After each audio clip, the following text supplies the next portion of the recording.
Magandang araw po sa inyo, Sir Blair. At sa lahat na rin po ng mga nanonood sa inyong mga YouTube channel na The Voice Addict at mga kwento ni Apong Isaac. Isa po kong silent listener ninyo. Sumulat ako para magbahagi rin ng aking kwento. Ang kwento ko po ay tungkol sa isang misyong hinding-hindi ko makakalimutan. Isa itong operasyon na nagdala sa akin sa gitna ng isang masukal na kabundukan para tugisin ang mga rebelde na matagal nang nagkukuta doon. Akala ko noon, baril at bala lang ang dapat naming katakutan sa gubat. Pero hindi pala. Dahil sa misyong ito, hindi mga rebelde ang tunay na kalaban, kundi ang mga aswang na naninirahan sa tinatawag nilang lugar na Sitio Maligno. Hindi ko na po pahahabain pa ang pasakalye. Ako po, si Franco. At ito ang aking kwento. Sir, malayo pa po ba tayo? Palakas na ng palakas tong ulan Kanina pa tayo naglalakad. Pero parang konti pa lang inabante natin. Nilingon ko si James. Nakita kong napapakamot siya sa ulo habang sinasabi ang reklamo niyang yon. Totoo ang sinabi niya. Kanina pa nga kami naglalakad. Pero dahil sa kapal at lapot ng putik na tinatapakan namin, hindi kami makausad ng mabilis. Si James ang aking radio operator at matalik ko ding kaibigan mula pa nung nasa Fort Magsaysay kami. 1 kilometro na lang. Nasa extraction point na tayo. Huwag kang mainip. Makakarating din tayo doon. Sana nga, sir. Ang hirap lang kasi nito. Zero visibility na tayo rito sa kapal ng hamog. Kanina pa rin ako nag-aalala sa signal ng radyo Putol-putol ang pasok ng transmission dahil sa ulan at sa kapal ng mga puno rito. Kaya nga Pero hayaan mo, diretso lang tayo. Pasasaan pa, makakaalis din tayo dito. Yung mga bata sa likod, kumusta ang lagay? Pagod na rin, sir. Panay na rin ang reklamo Pero sir, huwag ka mag-alala. Hindi hihiwalay ang mga yan. At lalong hindi hihinto. Excited ang mga yan na umuwi. Napangiti ako nang sabihin niya yon. Ako man ay masaya dahil tapos na kami sa halos 1 linggong clearing operation sa bandang hilaga ng bundok. Ang misyon namin ay kumpirmahin ang mga ulat tungkol sa kuta ng mga rebelde na matagal nang pinaghahanap. Ang sabi ng mga taga-intelligence unit ay totoo daw na namataan na ito. Pero sa loob ng 7 araw na pagsuot namin sa masukal na bahagi ng gubat, wala kaming nakitang anumang senyales ng kampo. Dahil paubos na ang aming rasyon at limitado lang ang bala, nagpasya ang komanda na i-pull out na kami. Ang extraction point o itinalagang lugar kung saan kami susunduin ay sa itaas kung saan pwedeng lumapag ang military chopper. Pero dahil masama ang panahon, hindi kami masundo kagad. Inutusan kami na mag-proceed sa pangalawang extraction point sa ibaba ng bundok kung saan doon namin hihintayin ang truck ng military. Nagpatuloy ako sa paglalakad. Maya-maya pa ay muli na namang dumaldal si James. Sir, ba't ganun?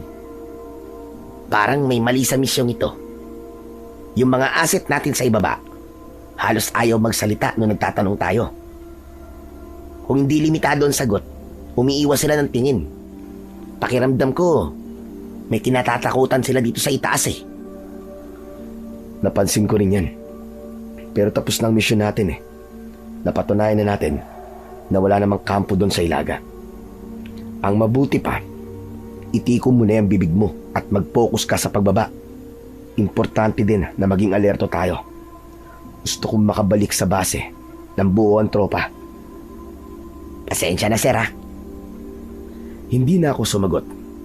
Ipinagpatuloy namin ang paglalakad sa madulas na dalisdis ng bundok. Maya-maya pa, biglang tumigil ang ulan. Tumahimik ang paligid. Pero kasabay nun, biglang uminit ang mutya sa aking dibdib. Tumigil ako sandali at itinaas ang aking kamay. Agad na huminto ang aking mga tauhan. Dahan-dahan ipinasok ko ang isang kamay sa loob ng aking vest. Kinapa ko sa loob ang aking kwintas na may pendant na itim na bato.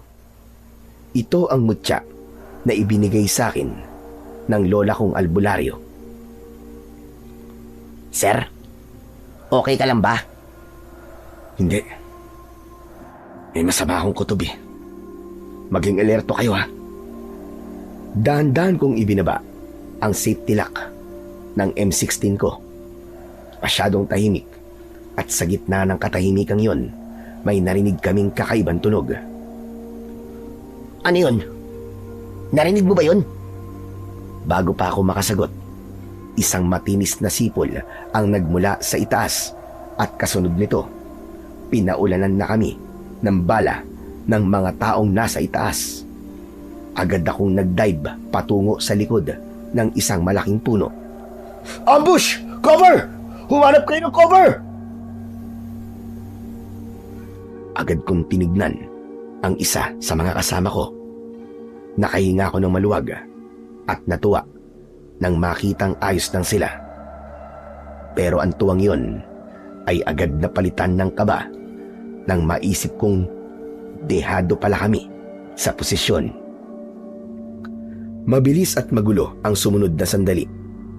Napakadaming bala ang tumatama sa lupang nasa pagitan namin ng mga kasama ko. James, humingi ka ng backup! Sir, walang signal eh. Tumingin ako sa itaas. Pilit na inaaninag ang posisyon ng mga nagpapaputok sa gitna ng hamog. Doon ko nakita ang mga anino na mabilis na gumagalaw sa pagitan ng mga puno. Hindi sila basta-basta nagpapaputok lang. Bawat bala na tumatama sa paligid namin ay kalkulado. Para bang alam na alam nila kung saan kami eksaktong nakapwesto. Isang lalaki ang dahan-dahang tumayo sa gilid ng bangin. Nakasuot siya ng balabal na itim na basang-basa ng ulan. Sumuko na kayo! Huwag ginang hintayin pa na maging abono na kayo sa bundok na to. Wala na kayo matatakbuhan. Napapalibutan na namin kayo! Hindi kami susuko! Sumilip ako at nagpakawala ng 3 mabilis na putok papunta sa lalaki. Pero mabilis siyang nakapagtago. Muli silang nagpaputok ng baril. Sir, si Morales at si Cruz, may tama! Lumingon ako at nakita ko ang dalawa sa mga bata na nakandusay sa putikan na daan. Ang dugo nila ay humalo na sa agos ng tubig ulan. Kumirot ang dibdib ko dahil sa galit. Pero kasabay ng galit na yon, naramdaman ko ang mutya sa loob ng vest ko. Umiinit na naman ito ng gusto. Halos mapaso ang balat ko. Muli kong dinukot ito palabas at ipinatong sa vest ko. Pero habang ginagawa ko yun, may narinig akong ibang tunog. Isang matagal na nakapaninindig balahibong huni na para bang galing sa isang dambuhalang ibon. Sir, ano yun? Tumigil sa pagpapaputok ang mga rebelde. Isang malakas na sigaw ang narinig namin mula sa itaas ng gulod at maya-maya pa, isang lalaki ang biglang nalaglag. Diretsyong bumagsak sa harapan namin. Akala ko ay aatake siya. Pero patay na siya. May malaking kagat o butas ang leeg niya. Muling umalingaw-ngaw ang malalakas na putok ng baril mula sa itaas. Pero sa pagkakataong yun, hindi na kami ang kanilang pinatatamaan. Sir, pagkakataon na natin to. Takbo na! Sinamantala namin ang kaguluhan. Mabilis kaming nakatakbo ng aking mga kasama pababa sa dalisdis. Pero hindi pa kami nakakalayo ay muli kaming pinaulanan ng bala nang makita nila kaming tumatakas.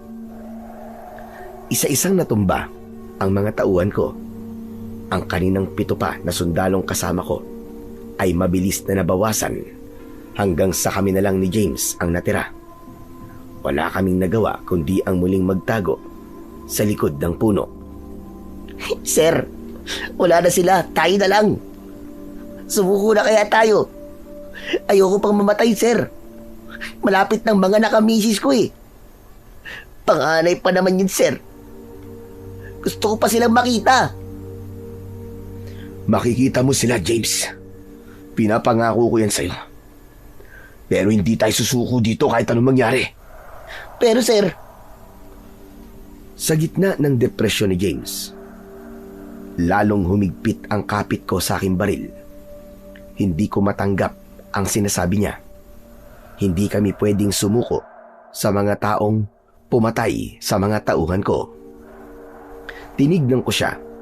Ramdam ko ang takot niya na hindi makauwi sa pamilya niya. Pero alam kong ang pagsuko sa mga rebelding ito ay katumbas na rin ng kamatayan.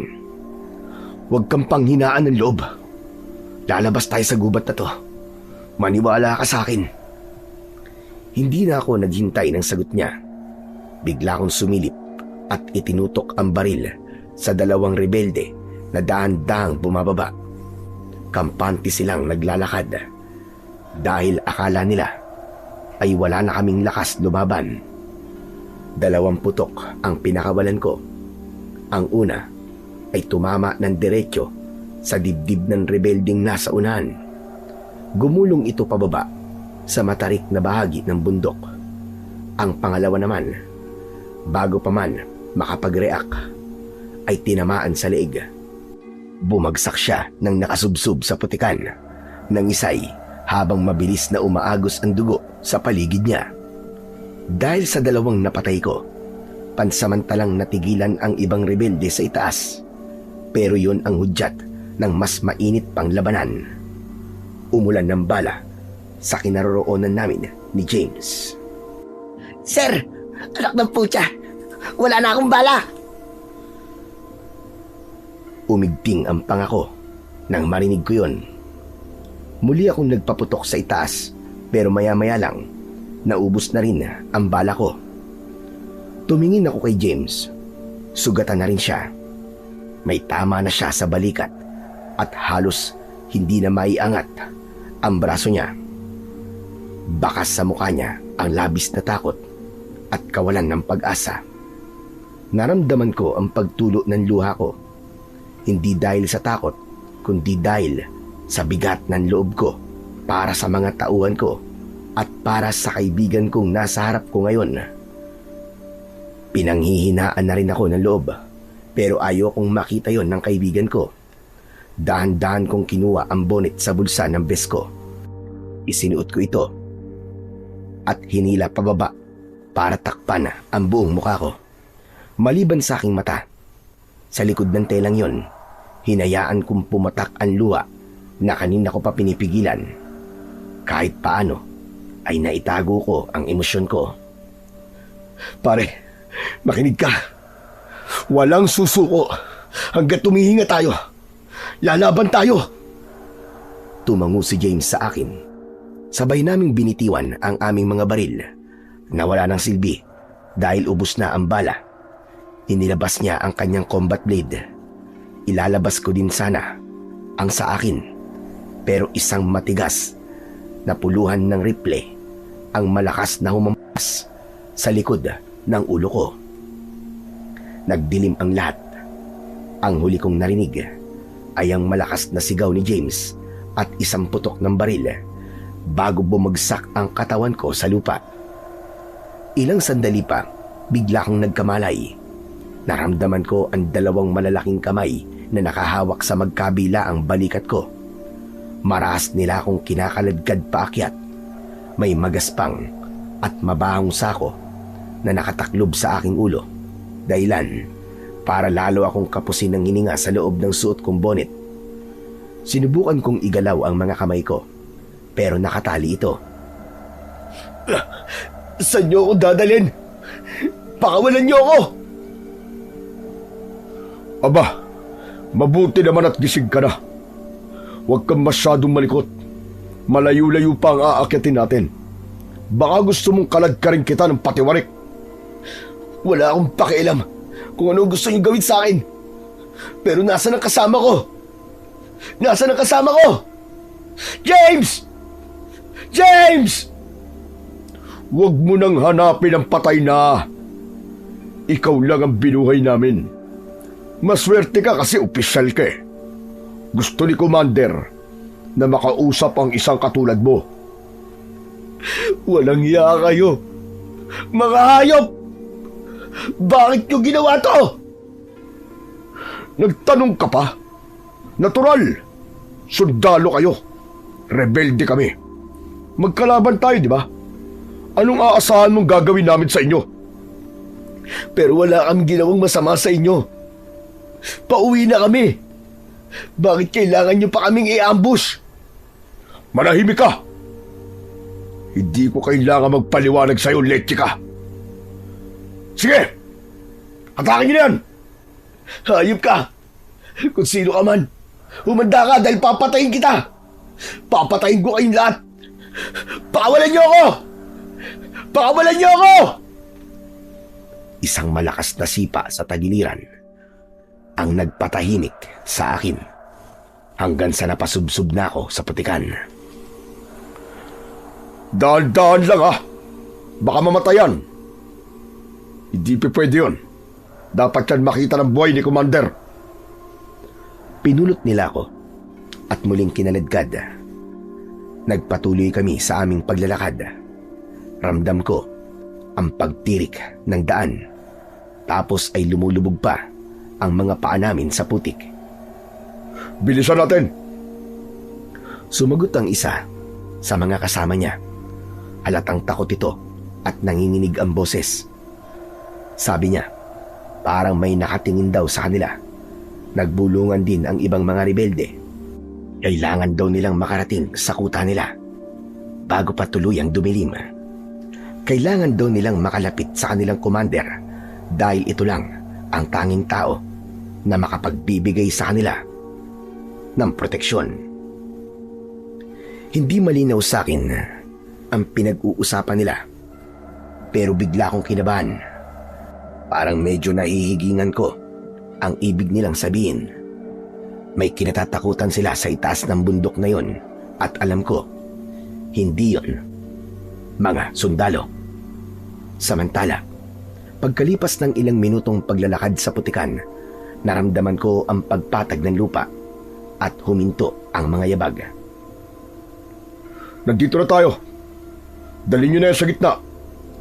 Marahas nila akong binitiwan, kaya sumubsob akong muli sa basang lupa. Tinulungan nila akong makaupo sa isang iglap. Naramdaman ko ang pag-alis nila sa sakong nasa ulo ko. Sir, welcome sa aming kampo. Ano sa palagay mo, sir? Okay ba ang hangin dito sa taas?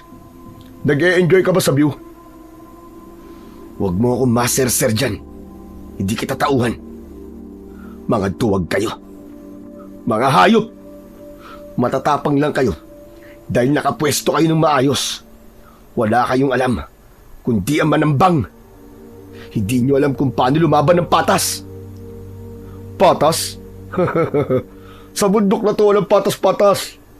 Ang importante sa labanan dito, kami ang malaya at ikaw ang nakagapos. Huwag kang mayabang dahil para sa akin, isa ka lang basang sisiw na walang mapupuntahan kundi kamatayan. E di tapusin mo na. Bakit kailangan mo pa magsalita ng mga ganyan? Patayin mo na ako. Sige na. Ituloy mo na yung ginagawa mo. Dahil pag ako nakawala rito, sisiguraduhin ko sa iyong papatayin kita. Lahat kayo. Uubusin ko. Gusto mo na ba talaga, ha? Isang kalabit lang. Sabog ang bao ng ulo mo. Dinuraan niya ako sa muka. Tapos ay ikinasa niya ang kanyang baril at itinutok ng madiin sa noo ko. Agad naman siyang sinaway ng kanyang mga kasama. Ipinaalala sa kanya na hindi ako dapat na mamatay dahil kailangan ay may buhay na opisyal silang mairegalo sa kanilang commander. Bakas ang inis sa mukha niya. Huminga siya ng malalim. Pilit na pinakalma ang sarili, pero kitang-kita sa mga mata niya na gusto niya na akong tuluyan. Dahan-dahan niyang binaba ang baril, pero hindi pa rin siya lumayo sa akin. Swerte mo, dahil kailangan ka namin ng buhay. Dadaling ka namin kay Commander, pero bago yan, titignan ko muna ang mukha mo. Maras niyang hinawakan ang tuktok ng ulo ko at biglang hinablot pa itaas ang bonnet na suot ko. Sa isang iglap, naalis niya ito at nalantad ang buong mukha ko sa kanila. Biglang nanahimik ang paligid. Ang maiingay na rebelde kanina ay biglang naistatwa at nakatingin sa akin. Ang lalaking kasagutan ko ay biglang napaatras. Tumingin ito ng diretso sa akin. Tapos ay tumingin din sa malaking tolda sa likuran niya at muli akong tinignan. Namutla ang kanyang muka. Commander, paanong?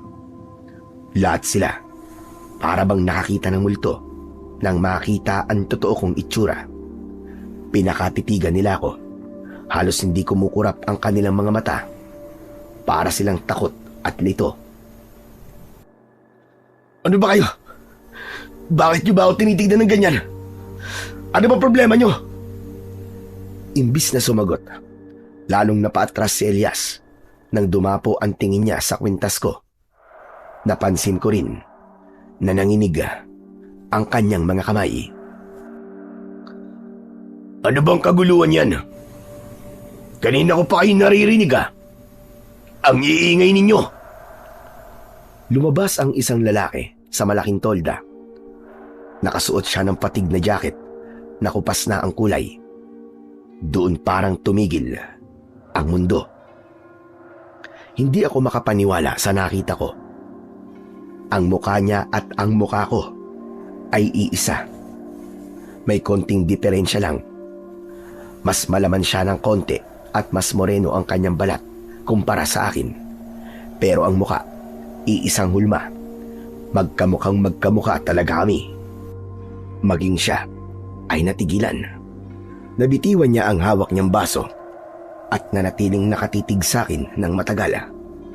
Nawala ang otoridad sa kanyang muka at napalitan ng matinding gulat.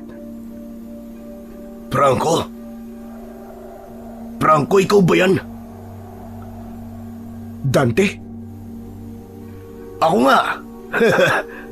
Tignan mo nga naman ang pagkakataon, oo. At talagang dito pa tayo muling pinagtagpo ng tadhana. Mahal kong kakambal. Natigilan ako. Hindi kagad maproseso ng utak ko kung bakit bigla ang matagal ko nang hinahanap na kapatid ay nasa harap ko sa isang iglap lang. Oh, ba't di ka na nakaimik? Hindi ka ba natutuwa, tol, na makita ako? Teka, bakit ka nandito? Ano? Tinatanong mo kung bakit ako nandito? Nakalimutan mo na ba? Hindi ba't nung mga bata pa tayo ay hinayaan mo akong makuha ng mga kidnapper? Tapos ngayon tatanungin mo ako kung bakit nandito ako? Ano ka mo? Hinayaan kita sa mga kidnapper? Mukhang nakalimutan mo na nga. Sa bagay, matagal na panahon na rin yun. Limot mo na siguro. Kasi ako nga mismo kinalimutan ko na yun Hindi totoo yan, tol. Alin ang hindi totoo? Yung pinabayaan mo akong makidnap? O yung limot nyo na ako? Parehas, Dante. Parehas. Pinapatawa mo naman ako Wala akong kasalanan sa nangyari sa'yo. Bata pa tayo nun. Wala tayong kakayahan na ipagtanggol ang sarili natin. Natakot ako, Dante. Natakot ka. Kaya tinalikuran mo ang pangako natin sa isa't isa na walang iwanan. Yun din ba ang dahilan kung bakit niyo ako kinalimutan? Hindi ka namin kinalimutan, Dante. Hinanap ka ni Lola nun, pero wala kami napala. Sa tagal na walang balita sa'yo, inisip namin na baka patay ka na. Mas madali ba sa inyo na isipin na patay na ako? Hindi naging madali yun, Dante. Nangulila ng gusto si Lola sa'yo. Halos gabi-gabi siyang umiiyak. Namatay siya na ikaw ang laging iniisip. Maniwala ako sa'yo. Puros ka kasinungalingan eh. Alam naman natin na walang pakialam sa akin si Lola. Ikaw ang paborito niya eh. Baka nga talagang dinispatcha niya ako. Kasi ayaw niya na sa akin. Ang gusto niya, ikaw na lang ang nasa poder niya. Tignan mo nga, natupad mo yung pangarap mo. Naging sundalo ka. Samantalang ako, isang rebelde. 2 taon mula nang nawala ka. Namatay na si Lola. Naging palaboy ako ng ilang taon. Pero mabuti ang Diyos. May nakilala akong isang mabuting tao. Siya ang kumupkup sa akin at sumuporta sa lahat ng mga pangangailangan ko. Ang galing! Ang bait talaga ng Diyos sa'yo, no? Samantalang ako, impyerno ang kinasadlakan ko. Hindi naging madali ang lahat, Dante. Pero ikaw, bakit ka nauwi sa ganito? Bakit kailangan mo maging rebelde? Bakit? Kasi, nung mga oras na halos mamatay na ako sa kamay ng mga demonyong kumuha sa akin, iniligtas ako ng mag-asawang rebelde. Sila ang mga bayaning pinadala sa akin para sagipin ako nung wala na akong matakbuhan. Bayani? Matatawag mo bang bayani ang mga taong ang itinurulan sa'yo ay kung paano pumatay at humawak ng baril? Huwag mong pagsalitaan ng ganyan ng nanay at tatay ko. Dahil utang ko sa kanila ang aking buhay, Franco. Hindi ko hahayaan na bastusin mo sila sa harap ko. Ulitin mo pa yan. At hindi ako magdadalawang isip na tapusin ang buhay mo. Diyan ka naman magaling, di ba? Ang pumatay ng mga taong walang kalaban-laban. Ano sinasabi mo? Hindi ako pumapatay ng mga taong inosente. Labag sa batas ko yun. Labag? Nagpapatawa ka ba? Anong tawag mo sa ginawa niyo sa amin? Hindi ba't inutusan mo mga tauhan mo na tambangan kami at kunin ako? Pinatay niyo mga kasamaan ko. At hindi ko lang sila basta tauhan, Dante. Mga kaibigan ko sila. Ano? Pero wala naman akong pinapatambangan ah. Anong sinasabi mo? Ipaliwanag mo nga sa akin yan. Pauwi na kami. Hindi na kami banta sa inyo kung tutuusin. Pero inabangan nyo kami. Pinaulanan ng bala hanggang sa maubos sa mga kasama ko. Gaano kayo kalupit? Mga walang hiya kayo. Manahimik ka! Sinungaling! Commander, huwag ka makinig dyan. Sila ang una nagpaputok sa amin eh. Sa katunayan nga, ay nalagasan tayo ng 3 taon dahil sa kanila. Ipinagtanggol lang namin ang mga sarili namin. Ikaw ang sinungaling! Hindi ganyan na nangyari, hayop ka. Pinatay mo mga tauhan ko. Pinatay mo mga kaibigan ko. Kaya magbabayad ka ng malaki. Sinubukan kong sugurin ang sinungaling na lalaki. Pero dahil sa nakagapos ako, wala din akong nagawa kundi kumawag, sumigaw at magmura ng walang humpay. Tumahimik kayo! Tama na yan! Huwag na kayo magingay. Berto, Elias, sige na. Ikulong niyo na muna to. Marasa kong binuwat ni Elias at ng 2 pang rebelde. Kahit na anong palag ko, hindi ko magawang makawala sa higpit ng pagkakahawak nila. Bitiwan niyo ako! Dante, harapin mo ako! Duwag ka! Hindi pa tayo tapos! Ang kulit mo rin, no? Sabi na huwag kang maingay eh. Kinaladkad nila ako sa isang sulok ng kampo.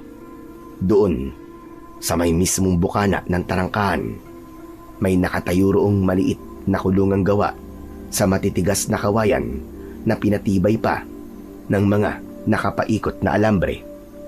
Marahas nila akong itinulak papasok. Kaya muli akong nasubsob sa lupa.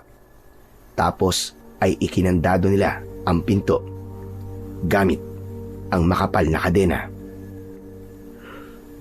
Diyan ka muna, sir, ha? At payong kapatid lang. Manahimik ka na. Kung sisigaw ka pa, baka mamaya marinig ka ng mga nasa labas ng bakod. Ikaw rin. Ano bang pinagsasasabi mo? Sino bang nasa labas? Hindi ako sinagot ni Elias. Tumawa lang siya ng mahina bago tumalikod. Kaagad na sumunod naman ang dalawa niyang kasama. Napasandal ako sa malamig na kawayan habang pilit na pinapakalma ang sarili ko. Nanginginig ang mga kamay ko sa galit. Hindi ko matanggap na ang kapatid na pinananabikan kong makita noon pa ay naging isang mamamatay tao. Maya-maya pa ay napansin kong tumahimik na ang buong kampo nila. Ang mga rebelde ay isa-isa nang pumasok sa kanilang mga tolda. Pinatay nila ang karamihan sa mga sulo, kaya lalong dumilim, lalo na sa lugar na kinaroroonan ko. Ilang sandali pa, isang mahaba at nakapaninindig balahibong alulong ang bumasag sa katahimikan mula sa malayo. Alam kong hindi yun aso. Ang tunog ay parang boses ng tao na pilit nagpapanggap na hayop. Kasunod nito ay ang malalakas na pagpag ng mga pakpak sa itaas ng mga puno. Tila may mga dambuhalang nilalang na nagliliparan at nagmamasid sa akin mula sa dilim. Tapos ay nakarinig ako ng sunod-sunod na tunog ng kalansing. Parang tunog ng pinupukpok na lata. Pamilyar sa akin ang tempo ng pagpapatunog nito. Maya-maya pa ay na-realize ko na yun pala yung ginagawa ni Lola kapag naghihinala siyang may aswang na umaaligid sa paligid. Ang ingay na yon ay pantaboy sa kanila at alam ko si Dante ang gumagawa nun. Ilang segundo, bigla ulit tumahimik. Nawala yung malalakas na pagpag ng mga pakpak sa itaas. Matagal din bago ako tuluyang nakahinga ng maluwag. Nanatili akong gising at nakikiramdam sa bawat kaluskos sa labas ng kulungan. At inabot din ako ng ilang oras na nakatitig lang sa dilim bago ako dinalaw ng antok. Kinabukasan pagdilat ng mga mata ko, napansin kong nagkakagulo ang mga nasa kampo. Mula sa pwesto ko, nakita ko ang grupo ni Elias na pumasok sa tarangkahan. May dala silang improvised na stretcher na gawa sa sanga ng puno at sako. May nakahiga doon na isang lalaki na nakauniforme. Napatayo ako at kumapit sa kulungan. Nanlamig ako. Yung uniforme, yung patch sa braso niya, isa yon sa mga sundalong dapat ay susundo sa amin sa extraction point. Hoy, Elias! Ano nangyari sa kanya? Anong ginawa nyo? Wala kang pakialam. Manahimik ka. Ano? Kasamaan ko yan eh. Bakit ako mananahimik? Talagang halang ang mga kaluluwa nyo. Oo, halang na akong halang. Pero hindi naman kami ang pumatay dito eh. Ibinaba na nila ang bangkay. Medyo natakpan pa ito ng mga kasamahan niya, kaya hindi ko agad nakita ang buong itsura. Maya-maya pa, lumabas na si Dante mula sa malaking tolda. Walang katakot-takot siyang naglakad palapit sa bangkay. Kampante ang bawat takbang na para bang sanay na siya sa ganitong senaryo. Nang mahawi ang mga tao sa harap ko, doon ko napansin na mali ang hinala ko. Hindi sa bala namatay ang sundalo na yon. Maputing-maputi ang balat niya. At nang bagyang itinagilid ni Dante ang ulo ng bangkay gamit ang dulo ng kanyang baril. Nakita ko ang malaking butas sa leeg nito. Hindi yun galing sa patalim. At alam ko, nakagat yun. Nakita namin siya. 1 kilometro layo dito sa kuta. Muntik na silang makarating dito. Mabuti na lang. At nadali siya ng mga kalaban natin. Kung hindi, baka nabulabog pa tayo ng mga kasama niyan. Ang titigas talaga ng ulo ng mga sundalong to eh. Kung bakit ba kasi ayaw nila tayong tantanan. Palagi na lang sila nagkakasa ng operasyon dito. Kahit alam naman nilang delikado. Kaya nga, Commander Akala naman nila kung sino silang malalakas na nila lang.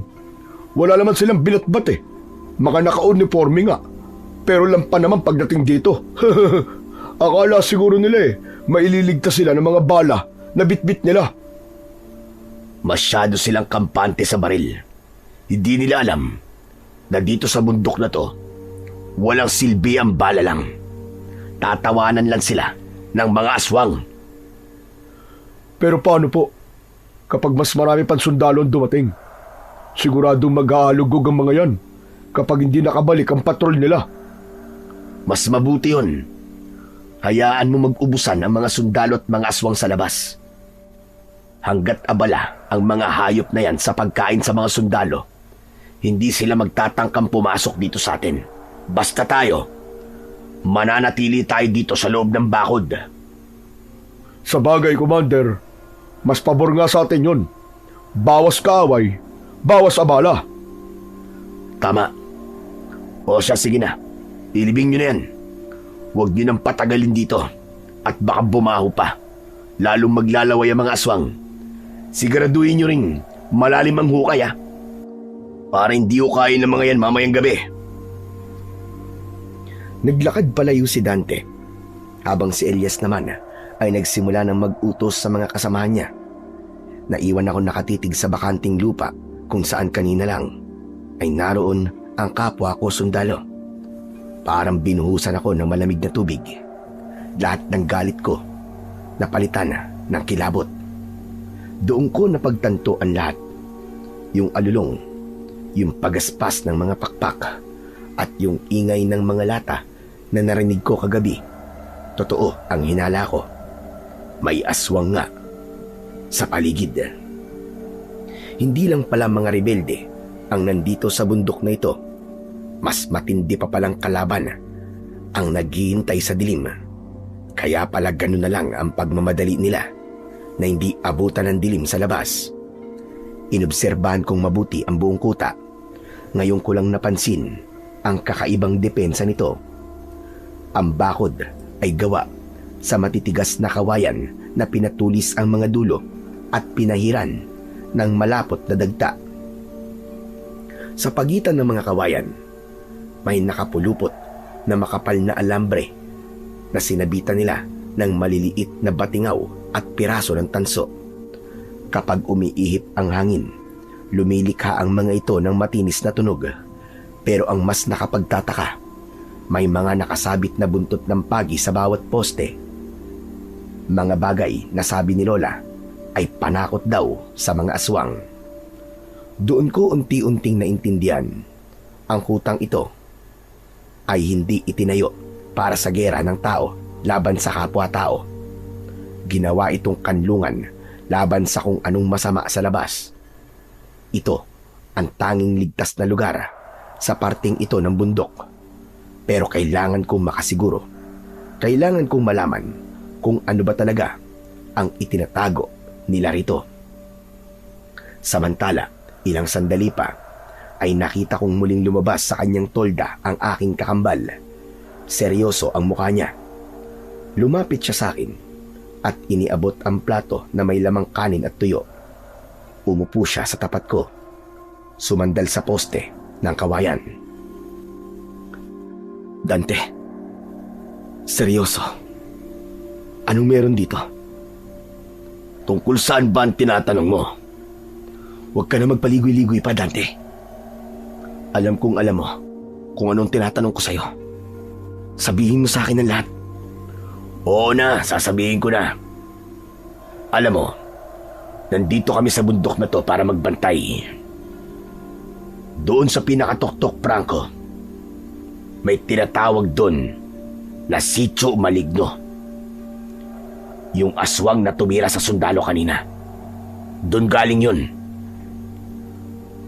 Ano ka, ma'am? Sitio Maligno? Seryoso ka ba? Pinaglululoko mo ba ako? Katulad ka lang din ng mga tauhan mo. Ang gagaling nyo talagang gumawa ng kwento. Pare-parehas kayo. Sinong tinutukoy mo? Si Elias ba? Oo, at pati na rin ikaw. Kung iniisip mo mapapaniwala mo ako sa mga aswang-aswang na yan, para pagtakpan ng mga pinapatay nyo, nagkakamali kayo. Sundalo ko, Dante. Sa siyensya at ebidensya ako naniniwala. Hindi sa mga kwentong pambata na panakot lamang sa mga duwag. Aba, ayos ah. Porkit naging sundalo ka na, hindi ka na naniniwala sa mga aswang. Paano nangyari yung Franco? Ganun na ba kabilis mabura sa utak mo ang mga turo sa atin ni Lola? Dahil hindi na tayo bata, Dante. Mas papaniwalaan ko pa kung sasabihin mong ginagamit nyo lang ang mga kwentong aswang na yan para pagtakpan ng mga kalokohan nyo rito sa taas. Bahala ka kung ano ang gusto mong paniwalaan. Wala akong pakialam. Pagkatapos niyang sabihin yon, ay bigla siyang natahimik. Maya-maya pa, ay napansin kong tinignan niya ang aking dibdib. Tapos, ay dahan-dahan niyang ipinasok ang kamay niya sa loob ng kanyang t-shirt. Inilabas niya ang suot na kwintas. Hindi ba't may ganito ka rin? Nasa iba ba? Hindi ako sumagot. Ngunit, dahan-dahan kong inilabas ang sa akin mula sa ilalim ng marumi kong uniforme. Halos parehong-pareho ang itsura nito. Magkaiba lang ng kulay. Ito ang mga mutya ng tubig at apoy na ibinigay sa amin ni Lola bago kami magkahiwalay. Naaalala mo pa ba ang sabi ni Lola tungkol dito? Kapag pinagsama at pinagdikit natin ang dalawang bato na may kulay pula at asul na kulay, may kakayahan itong magbigay ng kapangyarihan para magamit laban sa mga aswang. Ang mutya ng tubig at apoy, ang pinakamabisang sandata laban sa mga aswang. Yun ang sabi ni Lola. At bakit mo sinasabi sa akin ngayon yan? Ano ba talaga ang plano mo? Kaya mo ba ako kinuha? Dahil gusto mong agawin to sa akin? Hindi, Franco. Ano ka ba? Kung gusto kong gawin yun, kanina ko pa ginawa. Ang gusto ko magsanib puwersa tayo. Kailangan ko ang tulong mo. Dahil hindi ko to kayang mag-isa. Magsanib puwersa? Nagpapatawa ka ba? Mukha ba ako nagpapatawa sa'yo? Makinig ka nga mabuti. Itong hawak kong mutya ng apoy, ito ang baterya ng lahat ng harang na nakikita mo sa paligid ng kuta. Yung mga batingaw, yung mga alambre, pati yung mga buntot ng page. Display lang ang mga yon kung wala tong mutyang to. Ito ang nagbibigay ng enerhiya sa harang na hindi kayang lusutan ng mga aswang. At hindi lang itong kuta ang pinoprotektahan nito. Ang buong kabundukang to, nababalot ng enerhiyang galing dito sa bato. Tumigil sandali si Dante. Tila kinakabahan sa susunod na sasabihin. Pero nararamdaman kong humihina ng kapangyarihan ng harang. Itong mga nakaraang gabi, mas nagiging agresibo na sila. Naririnig ko na sila sa labas mismo ng bakuran ko. Mukhang pinag-aaralan na rin nila kung paanong bubuwagin ang proteksyon namin. Kapag nagkataon na bumigay ang harang na to, bago pa natin magawa ang dapat nating gawin, wala nang makakapigil sa kanila. Bababa sila sa kapatagan at uubusin nila ang lahat ng mga tao. Yun lang ang dahilan mo? Kailangan mo ko para dagdagan ang lakas ng harang mo? Higit pa ron, Franco. Ang gusto ko mapuksa na silang lahat. At mangyayari lang yun kung pagsasamahin natin ang dalawang mutya. Ang mutya ng tubig at apoy. Sabi ni Lola, kapag ang dalawang bato ay nagdikit sa ating mga kamay, maglalabas ito ng kapangyarihang kayang tumupok sa mga aswang. Tumingin si Dante sa malayo, sa direksyon ng masukal na tuktok ng bundok. Kailangan kita, Kambal. Hindi bilang isang sundalo, kundi bilang kapatid. Isang tabi na muna natin ang magkaiba nating prinsipyo. Ikaw lang ang tanging pag-asa para maging permanenteng ligtas ang lugar na to. Kapatid, ngayon mo pa talagang naisipang gamitin ang salitang yan. Matapos niyong tambangan ng mga tao ko. Matapos niyong ubusin ng mga kasamahan ko na parang mga hayop. Umiwas ako ng tingin at napakuyom ng palad. Ramdam ko ang hapdi ng mga sugat ko, pero mas masakit ang katotohanang kaharap ko ang taong responsable sa pagkawala ng mga kaibigan ko. Wala akong tiwala sa iyo, Dante. Hindi ako naniniwala sa mga sinasabi mo. Baka gamitin mo lang ang mutya sa pagpapalakas ng puwersa mo laban sa amin. Sundalo ko. Tungkulin kong hulihin ng mga katulad nyo. Hindi ako makikipag-alyansa sa isang mamamatay tao. Manahimik ka nga. Sinabi ko na sa'yo, di ba? Hindi kami pumapatay ng walang sapat na dahilan. Hindi kayo pumapatay ng walang dahilan. Anong tawag mo sa ginawa niyong pagpastang kay James? Sumuko na yung tao eh. Nakataas na ang kamay niya, pero tinuluyan pa rin ng mga kasama mo. Natigilan si Dante. Nakita ko ang gulat at pag-aalinlangan sa kanyang mga mata. Lumingon siya. Tila hinahanap si Elias o sino mang namuno sa operasyon nang madakip ako. Kung totoo ang sinasabi mo, pananagutin ko sila. Pero Franco, intindihin mo ang sitwasyon. Kapag may pumapasok kasing militar dito, ang unang naiisip nila ay katapusan na namin. Takot sila. Takot sila na matuntunyo kami dito. Dahil sigurado kapag nabulabog ang kuta namin, isa lang ang ibig sabihin nun. Katapusan na ng lahat ng tao sa ibaba ng bundok na to. Takot? Yan ba ang palusot nyo sa pagiging malupit? Ha, Dante? Magkaiba ang takot sa kawalan ng dangal. Hindi ka naniniwala sa akin. Kaya mo nasasabi yan. Ulitin ko, Franco. Kapag nabuwag kami dito, uubusin ng mga taga-sityo ang lahat ng humihinga sa ibaba. Sinasabi mo natatakot kayong maubos ang mga tao sa baba. Pero hindi mo ba naisip na tao rin ang mga sundalong pinapatay nyo? May mga pamilya rin naghihintay sa kanila, Dante. Sa ginagawa nyo, anong pinagkaiba nyo sa mga halimaw na sinasabi mo? May pinagkaiba, Franco.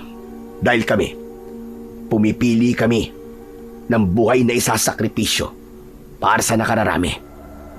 Ang mga nasa sityo, wala silang pinipili. Lahat papatay nila. Masakit man, pero kailangan naming manatili dito. Kahit ituring niyo pa kaming masama. Yan ang mindset ng mga taong kriminal.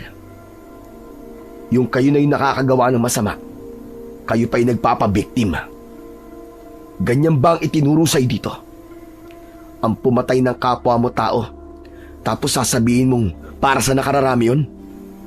Hindi mo ako mapapaniwala sa mga baliw mong katwiran, Dante.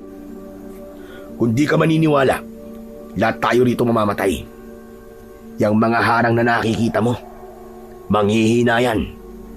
Darating ang araw, nakakayanin na nilang pumasok sa kuta namin. At kapag nangyari yun, uubusin nila tayo rito. Kahit anong sabihin mo, Dante, hindi ko pa rin masisikmura ang pakikipagtulungan sa inyo. Wala akong pakialam kung masikmura mo man o hindi. Hindi ko kailangan ng pagsang-ayon mo. Ang kailangan ko, ang mutyang hawak mo. At nandito ka na. Wala ka ng takas sa gulo na to. Susunod ka sa akin. Sa ayaw at sa gusto mo. Inilabas ni Dante ang susi ng kadena. Binuksan niya ang selda ko. Anong ginagawa mo? Papakawalan mo ako? Oo. Kailangan mo sumama sa akin sa taas. Ipapakita ko sa'yo kung anong binabantayan namin.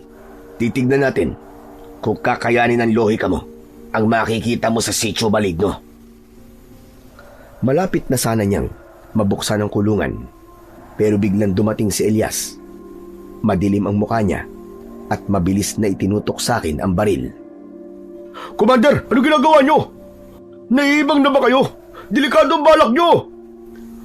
Huwag mo akong matawag-tawag na ibang, Elias. Alam ko ang ginagawa ko, kaya huwag mo akong pigilan. Tsaka ibaba mo nga yung baril mo. Pero Commander, sundalo yan eh. Kaaway natin yan. Hindi kaaway ang kakambal ko. Kailangan natin siya. Kailangan? Commander, kahit kapatid mo pa yan, sundalo pa rin yan. Maling-mali ang plano mo eh. Kung kwintas lang naman ang habol natin, pwede natin kunin yun na hindi siya pinapakawalan. Patayin na lang natin yan. Mas sigurado tayo kung malamig na bangkay na siya para hindi na makapanlaban o makatakas para magsumbong sa mga kamaro niya. Ano sabi mo? Patayin? Bakit mo naman papatayin ang kapatid ko? Natatakot ka ba sa kanya? Ano? Bakit naman ako matatakot sa talonang yan? Eh wala kang nagawa yan eh. Nung tinambangan namin sila sa bangin eh. Ano sabi mo? Anak na putya. Totoo nga. Totoong tinambangan nyo nga sila kahit wala akong utos. Commander, ano eh, ang ibig ko sabihin, baka kasi may alam sila sa atin eh. Ayoko lang na may lumabas na impormasyon tungkol sa kinalalagyan ng kuta natin. Kaya inunahan na namin. Sinungaling ka. Sa bibig mo na mismo nang galing ang katotohanan, Elias. Pati ba naman ako? Lulukuhin mong daputres ka? Hindi, Commander. Hindi ako nagsisinungaling sa'yo. Maniwala ka. Para sa ikabubuti ng grupo natin ang ginawa ko. Pinutrektahan ko lang ang kuta natin. Tama na, Elias. Manahimik ka na. Biglang bumunot ng baril si Dante at itinutok ito kay Elias. Nanlaki naman ang mga mata ng mga tauhang nakapaligid sa amin. Nagsinungaling ka sa akin. Ginamit mo misyon natin para magpakitang gilas at pumatay ka ng mga taong inosente. Alam mo kung anong ginagawa ko sa mga traidor. Huwag, Commander, patawarin mo ako. Hindi ko naman sinasadya eh. Nadala lang ako ng sitwasyon eh. Naging tapat naman akong tauhan sa'yo, di ba? Ngayon lang ako sumablay. Ngayon lang talaga. Alam ko yun, Elias. Kaya nga mas masakit eh. Dahil nalaman ko may ginagawa ka palang ganito sa likod ko. Sige nga. Paano mo mapapatunayan sa akin ngayon na ngayon mo lang talaga to ginawa? Paano ko makakasiguro na wala na kayong ibang sibilyan o sundalong tinambangan at itinumba rito na hindi ko alam?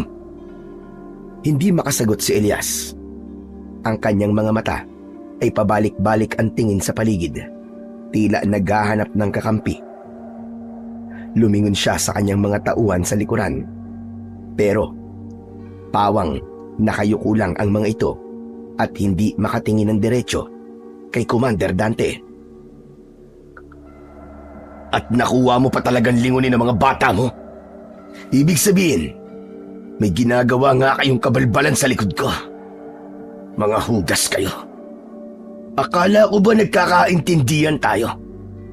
Akala ko ba malinaw sa inyo kung ano ang pinaglalaban natin?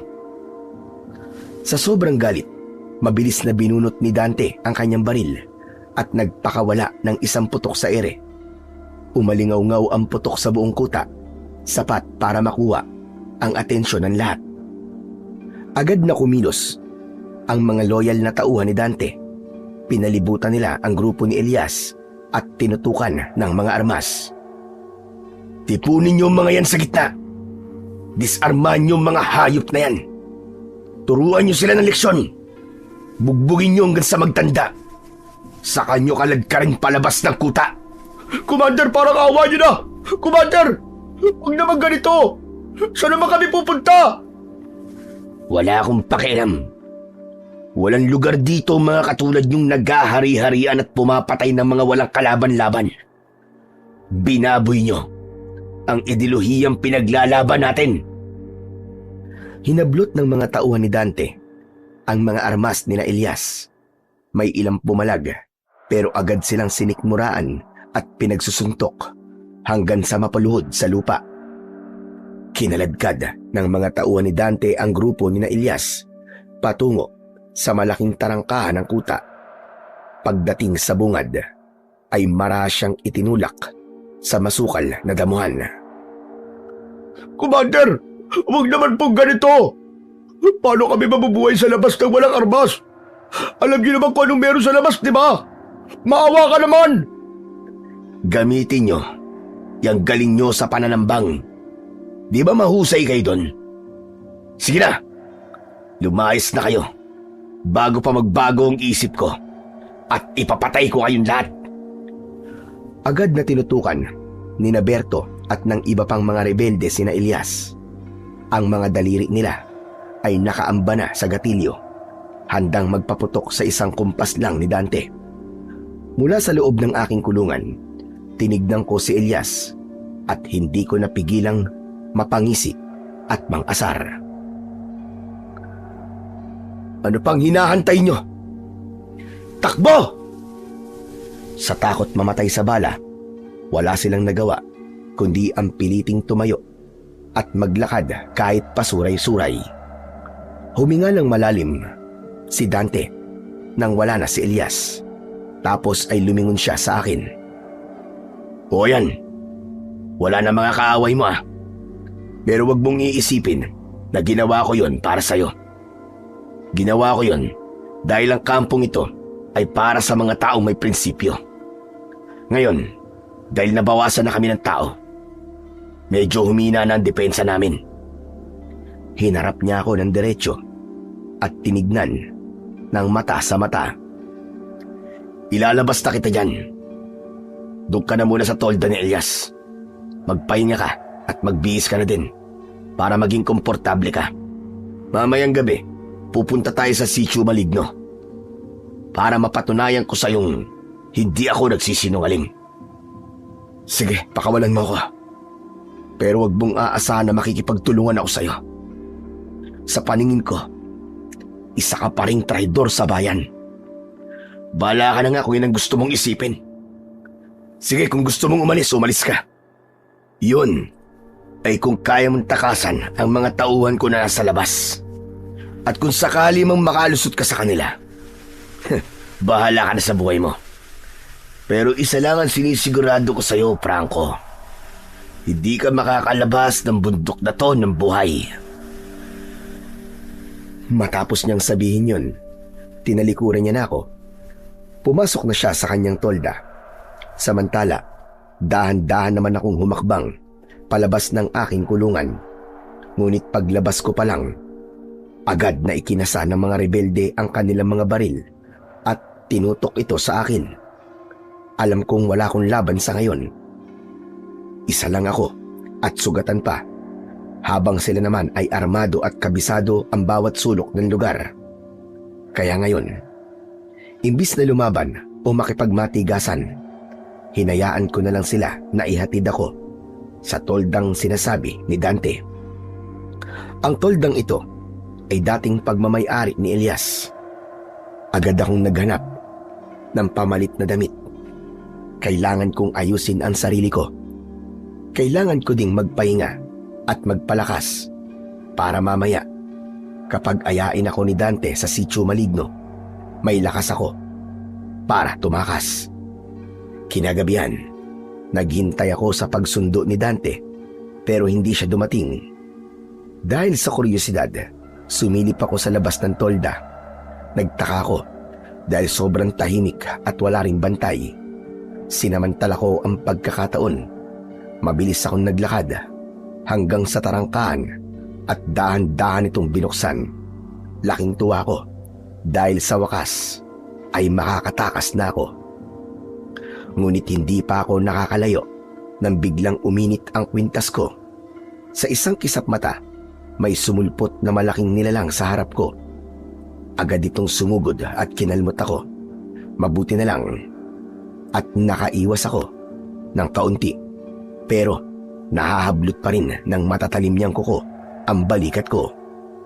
Bago pa ako makabawi sa gulat, muli itong umatake. Napapikit na lang ako dahil alam kong katapusan ko na.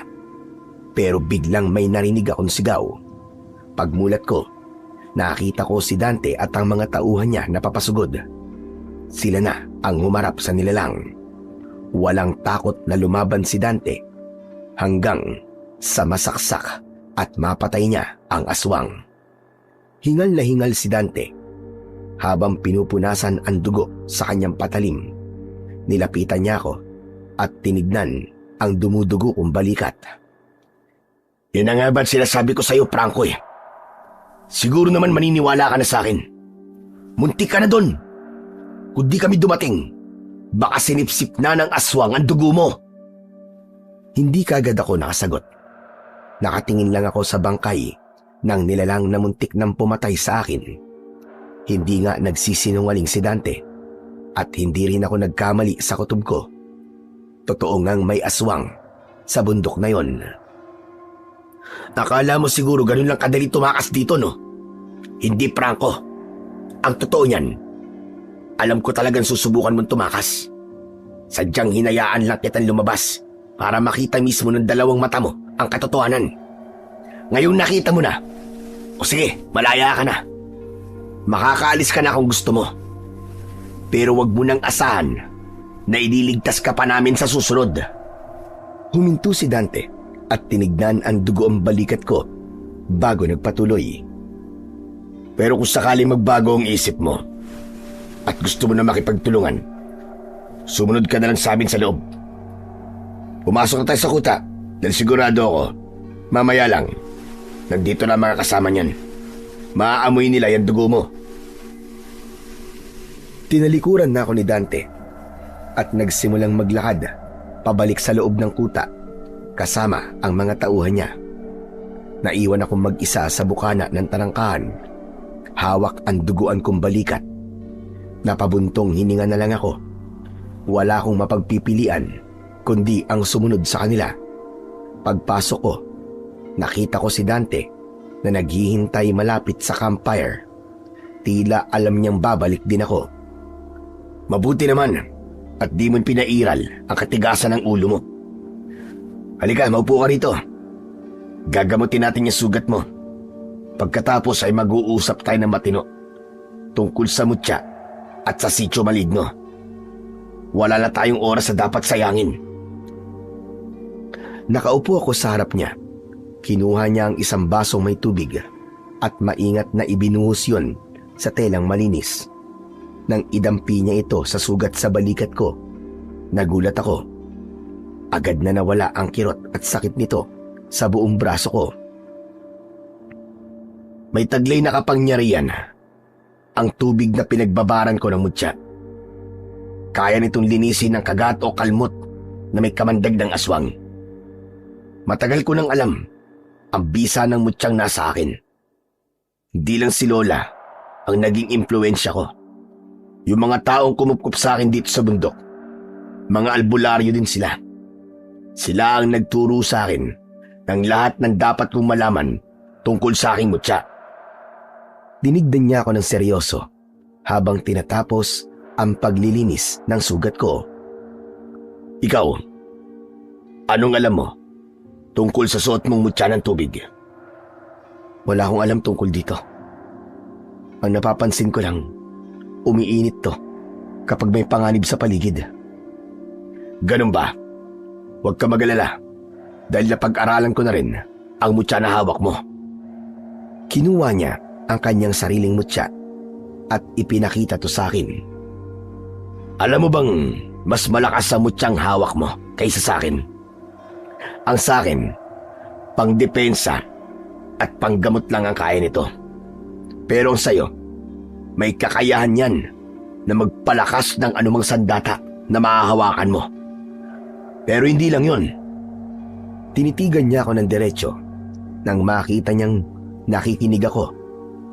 Saka siya nagpatuloy.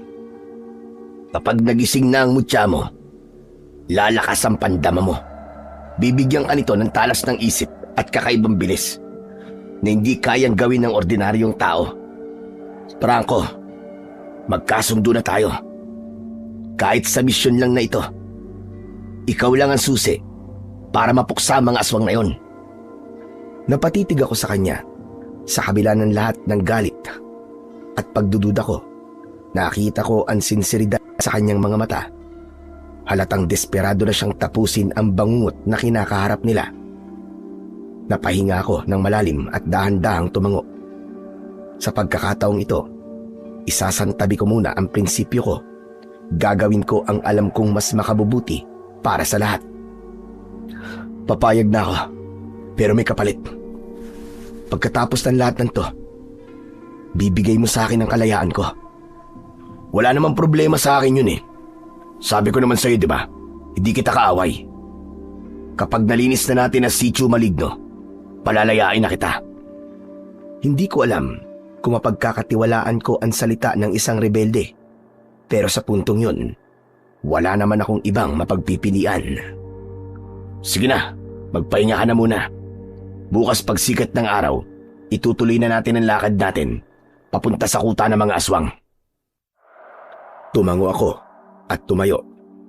Bumalik na ako sa loob ng aking tolda. Magdamag akong hindi dinalaw ng antok. Nakatingin lang ako sa itaas habang hinahawakan ang mutya sa leeg ko. Iniisip ko kung handa na ba talaga ako sa magiging papel ko sa laban na ito.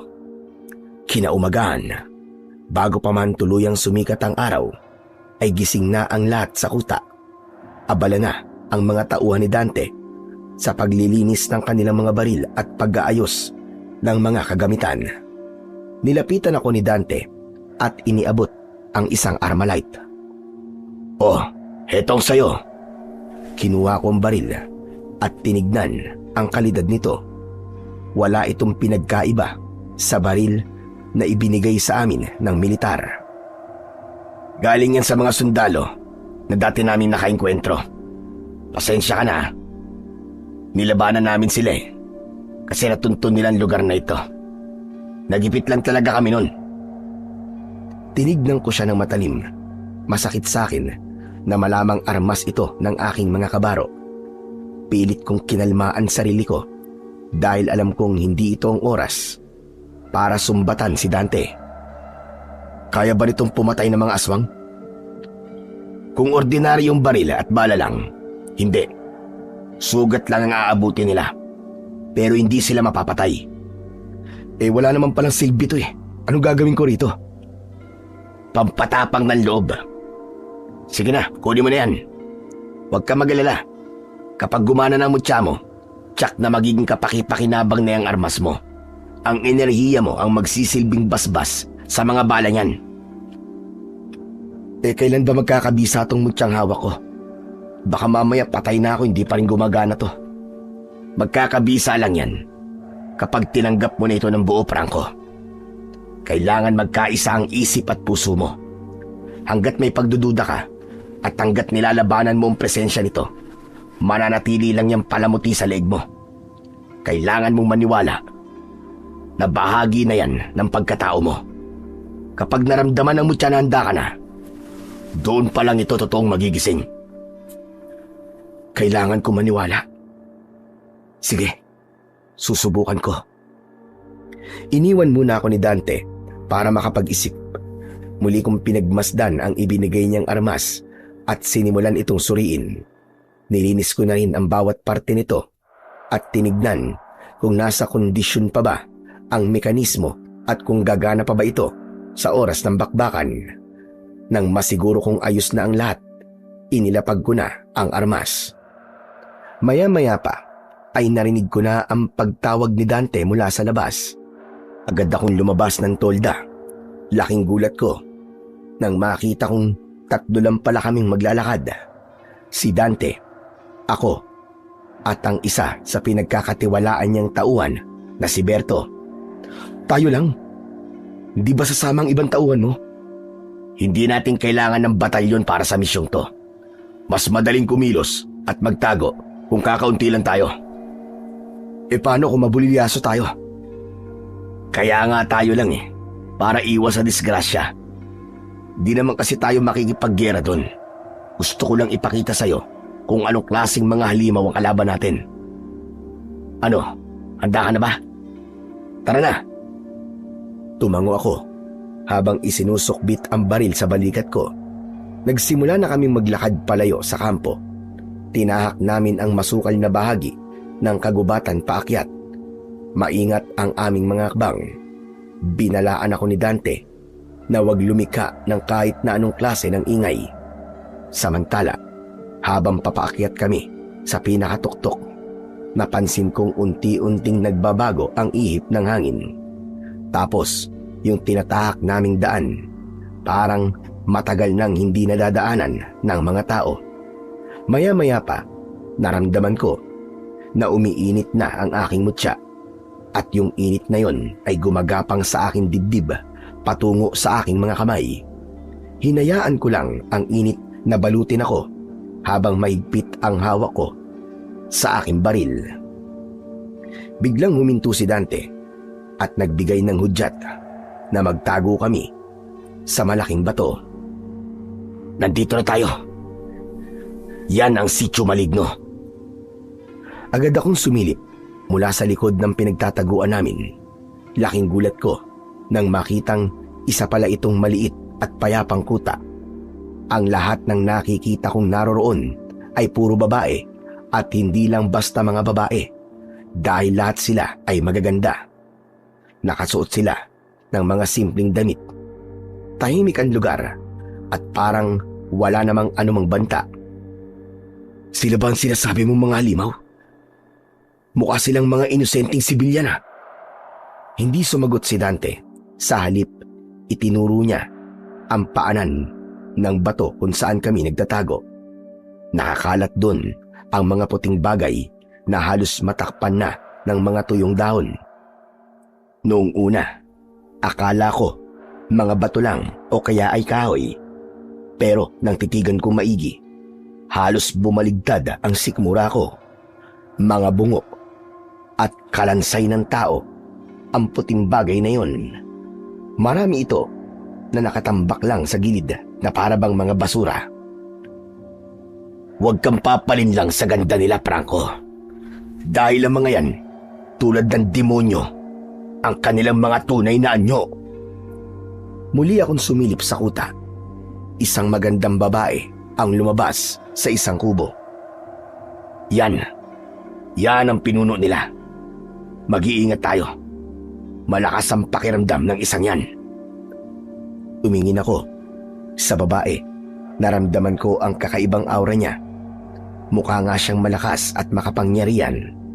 Bigla siyang huminto sa paglalakad. Tapos ay dahan-dahang lumingon sa direksyon namin. Nanindig ang balahibo ko nang makitang kulay pula ang kanyang mga mata. Ramdam ko ang matinding init ng mutya sa aking dibdib. Para bang nagbababala na naaamoy na nila kami. Pero bago pa man sila makasugod sa pinagtataguan namin, isang malakas na sigaw ang bumasag sa katahimikan ng buong sityo. Wag! Awa kayo! Parang awa niyo na! Wag na akong papatayin! Muli akong sumilip. Naagaw ng boses na yon ang atensyon ng babaeng pula ang mata. Nanlaki ang mga mata ko nang makilala kung sino ang kinakaladkad ng dalawang babae. Si Elias yon. Dahan-dahang lumapit ang pinuno. Tapos ay hinawakan nito ang muka ni Elias. Dante! Si Elias yun . Tulungan natin! Wag kang kikilos, Franco. Mapapahamak tayo rito. Maigpit ang hawak ko sa aking baril. Nag-iisip ako kung tutulungan ko siya o hindi. Pero ilang saglit lang, narinig ulit namin ang malakas niyang sigaw. Sa muli kong pagsilip, ibinaon ng babaeng yun ang kanyang mga pangil sa lieg ni Elias at nagsimulang sipsipin ang dugo nito. Habang nangyayari yun, ang balat ng babae ay tila mas lalong kumikinis at gumaganda. Tara na, umalis na tayo dito habang abala pa sila. Ano? Iiwan mo ang kasamaan mo ng ganun-ganun lang? Patay na siya, Franco. Hindi na natin siya maililigtas. Kapag sumugod tayo ngayon, pati tayo mamamatay ng walang saysay. Tignan mo. Itinuro ni Dante ang paligid. Ang mga magagandang babae na nakita ko kanina ay unti-unti nang nagbabago. Ang kanilang mga kuko ay humahaba at ang kanilang mga kilos ay nagiging mailap na parabang mga hayop na nag-aabang sa susunod na biktima. Inaamoy-amoy nila ang sariwang dugo ng kawawang si Elias. Hindi ko kayang panoorin lang to, Dante. Sundalo ako. Tungkulin kong magligtas ng buhay kahit pa ng isang kaaway. Makinig ka, Franco. Kaya tayo narito ay para manmanan sila. Hindi tayo nagpunta rito para magpatiwakal. Napatingin ako kay Elias. Nawala ng buhay at tuyot na ang katawan at ibinalibag na lamang sa lupa na parang basura. Ang mutya sa dibdib ko sobrang nag-iinit na. Gusto ko nang magpaputok. Gusto ko nang ubusin ang magasin ng baril ko sa kanila.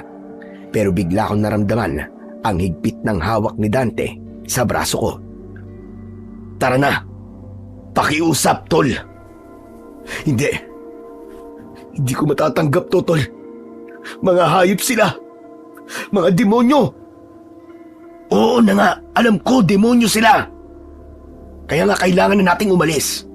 Kung susugod ka, nang hindi pagising ang mutya mo, magagaya ka lang kay Elias. Tayo! Bahala ka kung ayaw mo. Maiwan ka dyan. Dahan-dahan siyang umurong at naglakad palayo. Wala na akong nagawa ng oras na yon kundi ang sumunod. Ilang sandali pa ay nakalayo na kami sa kuta ng mga demonyo. Huminto kami sa isang ligtas na lugar para magpahinga sandali. Totoo palang sinabi mo, Dante. Patawarin mo ako kung nagduda ako sa'yo. Naiintindihan ko. Mahirap naman talagang paniwalaan ng mga ganung bagay nung una eh. Pero alam ko namang naniniwala ka sa akin. Kahit hindi mo sabihin. Imposible na ganun lang kabilis na makakalimutan mo ang mga turo ni Lola sa atin. Napabuntong hininga ko ng malalim. Tama siya. Kahit anong pilit kong maging rasyonal. Bilang isang sundalo, ang mga kwento at turo sa amin nung bata pa kami ay nakatatak na sa isip ko. Sige, aaminin ko na. Nung nakikipagbakbakan pa kami sa grupo ni na Elias, nagkahinala na akong may aswang dito sa bundok. Nagbabala na ang mutya ko nun. Uminit talaga to. Tapos, isa pa sa mga namatay na tauhan mo, nalaglag mula sa itas, na may malalim ng kagat sa liig. Nakita kong nakamata lang si Dante sa akin at tahimik na nakikinig. Ipinagpatuloy ko ang aking pag-amin.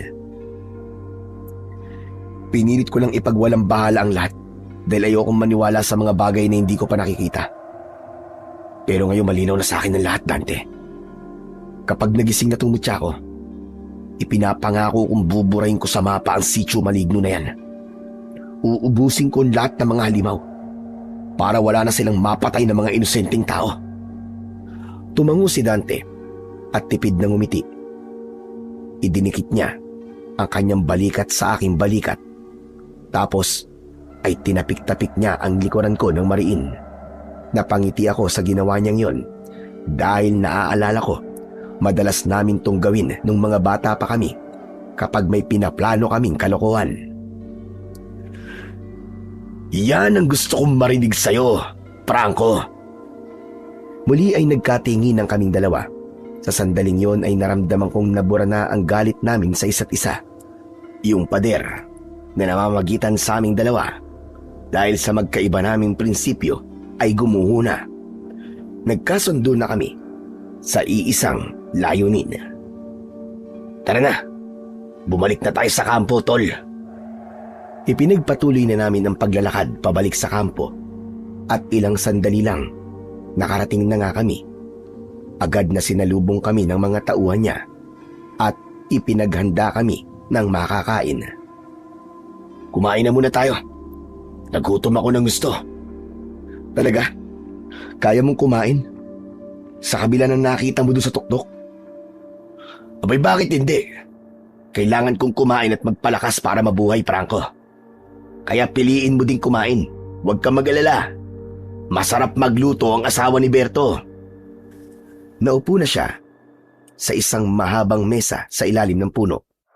Agad na rin naman akong sumunod. Inihain nila sa amin ang mainit-init pang nilagang baboy ramo.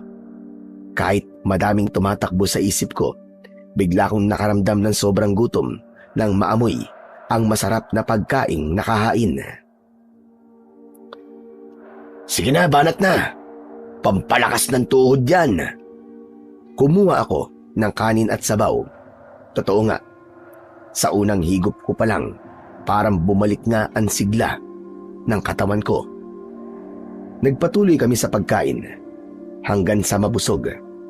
Maya-maya, tumingin sa akin si Dante habang naghuhugas ng kanyang kamay. O paano? Magpahinga na muna tayo, tol.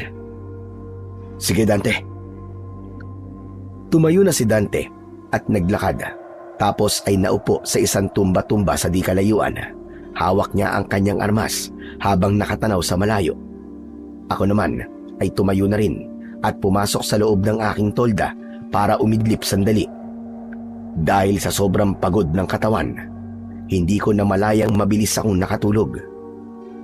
Samantala, pagkalipas ng ilang oras, bigla akong nagising nang makarinig ng sunod-sunod na putok ng baril at malalakas na sigawan sa labas. Agad akong bumangon at kinuha ang aking baril. Lumabas ako ng tolda. Nanlamig ako sa nakita ko. Nakakalat sa paligid ang mga tauhan ni Dante. Marami na ang patay at mukhang tuyot na ang kanilang mga katawan. Sa tindi ng gulat ay hindi agad ako nakakilos sa kinatatayuan ko. Kahit pa biglang may lumitaw na isang nilalang mula sa dilim. Ang itsura niya ay isang babaeng lumilipad na may mahabang buhok. Ang dila niya ay mahaba at may malalaki at matutulis na pangil na para bang vampira. Mahahaba din ang kanyang mga kuko at may malapad siyang mga pakpak. Pasugod ito sa akin. Agad na uminit ang mutya sa aking dibdib. Isang kamay ang bigla na lamang humablot sa braso ko. Hinila niya ako para makaiwas sa pag-atake ng aswang. Nagulat ako. Si Dante pala yun. Kasunod nito ay sinalubong niya ang halimaw at sinaksak ito sa dibdib. Nang mamatay ang aswang, pinagalitan niya ako. Ano bang ginagawa mo? Lumaban ka! Huwag kang tumuha lang dyan kung ayaw mo matulad sa kanila! Napahawak ako sa dibdib ko. Ramdam ko ang kakaibang init at enerhiya na dumadaloy mula sa mutya patungo sa braso ko. Pinakiramdaman ko yun. Umaasa akong ito na ang simula ng paggising ng mutya ng tubig. Samantala, habang binabantayan ko ang mangyayari sa mutya, may isang aswang na mabilis na sumugod sa likuran ni Dante. Hindi namin ito agad napansin. Sa isang iglap, bumaon ang matutulis na kuko nito sa balikat ng kapatid ko. Aray ko! Napaluhod si Dante sa tindi ng sakit na nararamdaman niya. Sa puntong yun, parang tumigil ang mundo ko. Ang takot ko ay napalitan ng matinding pag-aalala para sa kakambal kong si Dante. Hindi! Hayop ka! Bitiwan mo ang kakambal ko! Kasabay ng pag-aalala at galit ko, biglang nagliwanag ang aking dibdib. Ang init ng mutya ay naging parang kuryente na gumapang sa buong katawan ko. Ramdam kong ang bawat kalamnan ko ay tumitigas at lumalakas. Napansin ni Dante ang pagbabago sa akin, kaya kahit iniinda ang sugat niya, ay pinilit niyang makawala sa pagkakahawak sa kanya ng aswang. Tinaga niya ito hanggang sa kusa na siya nitong binitiwan. Nang muli siyang tumingin sa akin, ay nanlaki ang mga mata niya nang makita ang puting liwanag na bumabalot sa kamay ko. Franco! Franco, mutya! Gising na mutya mo, Franco! Gising na mutya ng tubig! Mabilis kong hinablot ang kwintas mula sa leeg ko at hinubad ito. Hinawakan ko ang mutya nang mahigpit sa aking palad. Damang-dama ko ang lakas nito na tila ba gustong kumawala. Nakita ko na ganun din ang ginawa ni Dante. Inilabas niya ang sarili niyang mutya at hinawakan ito ng mahigpit. Oras na, Franco! Ngayon na! Pag-isahin na natin ang ating mga mutya! Pinagtabi namin ang aming mga kamay. Pagdikit ng aming mga mutya, isang malakas na enerhiya ang biglang sumabog sa paligid namin. Ang puting liwanag ay lalong tumindi. Ramdam ko ang pagdaloy ng lakas ni Dante sa akin at ang sakin sa kanya. Nawala ang panghihina niya. Muli sa aming mga palad, gumapang ang liwanag pababa sa mga hawak naming sandata. Ang baril ko ay binalot ng puting kuryente, habang ang itak naman ni Dante ay nagmistulang nagbabagang bakal. Hindi na ako nag-aksaya ng oras. Itinutok ko ang baril ko sa mga aswang na lumilipad sa itaas. Sa bawat kalabit, hindi lang basta bala ang lumalabas, kundi purong puting liwanag na tumatagos sa katawan ng mga halimaw. Ang mga aswang na tinatamaan ay agad na nagliliyab at nagiging abo bago pa man sila bumagsak sa lupa. Si Dante naman ang sumugod sa mga aswang na nasa ibaba, at kapag natataga niya ang mga aswang, parang papel lang ito na nahahati sa sobrang talas. Ang galing nito, Franco! Ang lakas pala talaga ng mutya kapag pinagsama!